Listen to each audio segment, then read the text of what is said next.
खुलुमबाय बयनिसिमबो आंनि अननाय आरो सिबिनायखौ बयनिसिमबो जासिहरनाय थाबाय। गिबियावनो आं दिनै बर' लिडारफ्रा 15 आगस्टनि सिगां जायफोर आसामनि जेलाव दं, भुटाननि जेलाव दं, बिथांमोननि सायाव मा खुद्रिसारनो नागिरदों। लोगोसे आं नैबेखौनो खावलायो, 15 आगस्टनि सिगां बर' हारिनि गेजेराव दिनै राजखान्थिनि दैदेनगिरिफ्रा दिनै जायफोर जेल जाग्रानि नखराव मा हैनांगौ बेखौनो आं दिनै बर' लिडारफोरनि सायाव फंनैसो बुंनो नागिरदों। आरो बे फंनैसो बुंलांनायाव जाहाथे आंनि बुंनायफ्राव गोरोन्थि जायोब्ला बर' रायजो राजाफोरनि खाथियाव, राजखान्थिनि दैदेनगिरिफोरनि खाथियाव आं आखाइ खबजोबनानै निमाहा बियो। लासै लासै खोनासंलांदो। मानो होनोब्ला दिनै जायफोर बर'फोरनि दिनै मन्त्रि MLA, बर'फोरनि दिनै मन्त्रि मिनिस्टारफोरखौ दिनै बर'फोरनि दिनै मन्त्रि बिबानखौ लानो थाखाय बर'फ्रा दिनै ओरैनो मोनाखै। खुद्रिसारागौमानि बर'फोरनि दैदेनगिरिखौ मोनाखै। गुबुन हारिफोरखौ जोङो नायदो, बिथांमोना खुद्रिसारालासिनो मन्त्रि बिबानाव मोनो। बर'फ्रा अब्ला मन्त्रि सासे सानै लानोनो खुद्रिसारनांगौ। लाजिथावना बाथ्रा।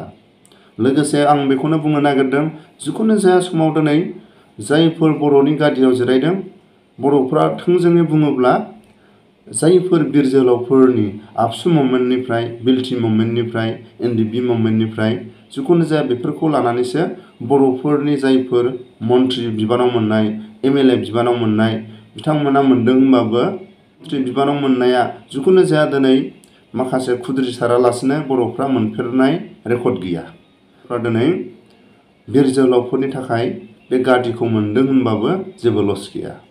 बिनि थाखायनो आङो 15 आगस्टनि सिगां बर' लिडारफ्रा गावनि हारिखौ, गावनि बिदा फंबायखौ अननाय दंब्ला बिथांमोना जेलाव थानाय, जायफोर जेलाव दं, बिथांमोननि उदांखौ 15 आगस्टनि सिगां गनांगौ होननानै सरकारनि सायाव खुद्रिसारलाय, अननाय दंब्ला। लोगोसे नैबेखौ प्रमद बर'नि बुंनाय रावखौ मालाबा जों बुंनो गोनां जायो। जेब्ला प्रमद बर' सारा बुंदोंमोन बिटिआर एकर्डनि उनाव जों दिनै बिमा बिफा, बिदा फंबाय, गावनि गथ' गथायफोरनि खाथियाव हाग्रा बंग्रा थानाय, जेलाव थानायफोरखौ जों न'आव लाबोनानै होफैफिनबाय। आलो गोजोनै संसारखौ खुंलांदो, बिथांमोननि सिलायाव जों गथायनानै होबाय। मा बुस्थुखौ गथायना होफैखो प्रमद बर'आ? दुखुनि थफ्लाखौसो गथायनानै होफैदों। जों बेखौसो बुंनो हायो। सरकारनि खाथियाव बिबानखौ मोननाय जायफोर बर' लिडारफोरनि खाथियाव आं खावलायो, दिनै गैया नङा दङ, MCLA निफ्राय, मन्त्रिनिफ्राय बर'फ्रा दं। दिनै खोब बारा दं। जेलाव थानाय, आसामाव थानाय आरो भुटानाव थानाय 80 जनसो दं।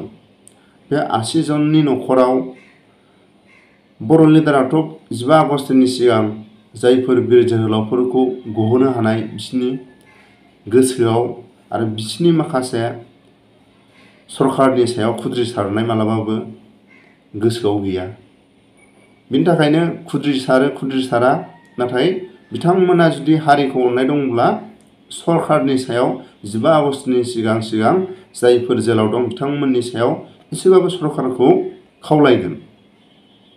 नाथाय बिथांमोना खावलायदों होनदों सिं माखासे खोथाफोरखौ अपेनलिबो खालायनो हाया, बेखौ जोंबो गोसोआव बुजियो।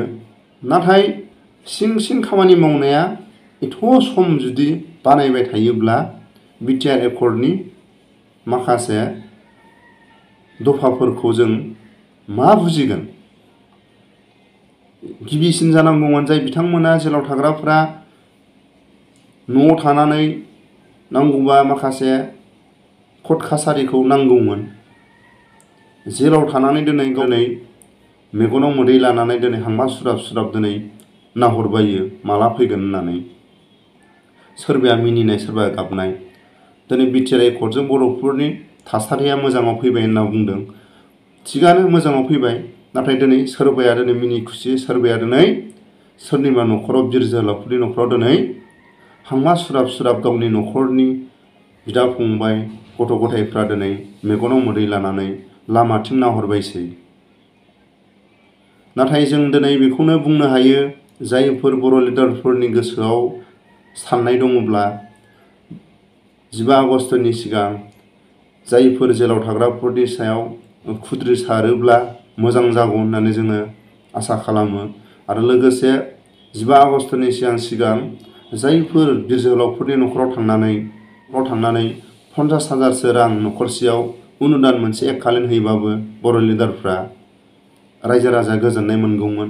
जायफोर दिनै गथ' गथायफोर गाननाय जोमनाय गैया, जायफोर दिनै न'खराव आलाय सिलाय, दिनै सोरबा दिनै न' बांफ्रानो बारजों बुलाबजानाय, गावनि दिनै हिनजावफ्रा आलाय सिलाय, सासे बिर जोहोलावनि बिसिफ्रानो जुदि हाजिरा मावनानै जानाय लोंनाय सुख गैया, बेफोरनि न'खराव थांनानै 15 आगस्टनि सिगां बर' लिडारफोरा दिनै एसेबाबो हेफाजाब होयोब्ला जायफोर दिनै गावनि आंगो लोगोफोर बिर जोहोलावफोरनि गोसोआव, बर' रायजो राजाफोरनि गोसोआव एसेबाबो गोसोआव गोजोननाय मोनगौमोन। बेखौनो खावलायो आङो, जायफोर दिनै गोजौ थाखोआव, जायफोर दिनै मन्त्रि बिबानाव मोननाय, बर' रायजो राजाफोरनि खुद्रिसारनायावसो मोनदों होनबाबो दिनै आपत्ति गैया। जायफोर दिनै बर' हारिया सरकारनि सायाव जिखुनु जाया दिनै बिबानाव खुद्रिसारनो गोनां जायो, सरकारनि सायाव खावलायनो गोनां जायो, थोंजोङै जुदि बर' रायजो राजाफोरनि खुद्रिसारनायाव मोननायबा राजखान्थिनि दैदेनगिरि गोजौ बिबानाव बिबानखौ होनो थाखाय बर'फ्रा खुद्रिसारालासिनो सरकारनिफ्राय ओरैनो जासिनानै मोनाखै। बेनि थाखायनो आं खावलायो, गासिबो दिनै खौसेखौ लुगैदोंब्ला, दिनै मिनि खुसिखौ लुगैदोंब्ला बर' रायजो राजाफोरनि गेजेराव दिनै बे 80 जनाव 50,000 खरि होयोबाबो 40 लाखल' थाङो। बे 40 लाख थाखाया दिनै मिटिं मोननै मोनथाम खुंबा बेफोरबायदि फैसाया ओरैनो थाङो। नाथाय जों दिनै खोनायो नुयो, जेब्ला बर' लिडारफोरनि खुगायाव जोङो माखासे उपेन्द्र ब्रह्मनि थांखि बिथांखि, बिथांनि जों बुंनाय रावफोर बायदिसो जों आगान सुरदों। बिथांनि आगान सुरनाय बायदिब्ला सोरबाया गाबनाय, सोरबाया मिनिनाय, आरो सोरबाया दिनै आलाय सिलाय दिनै बिबायनानै जानो गोनां जादों।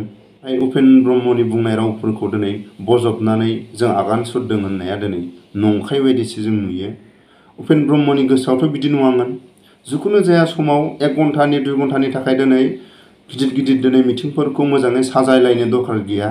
बे मिटिंनि साजायनाय रां रुफाखौनो नांगौबा जायफोर खैफोद आफोद जादों, जायफोर दिनै बबेबा दिनै गामिफ्राव स्कुलफोरनि दिनै थासारिया मोजां नङा, बबेबा दिनै दैफोरनि थाखाय दिनै अभाब जादों, बेफोरावनो बे थाखा फैसाफोरखौ, बे फैसाखौनो रायजो राजानो अनुदान होनो हायो।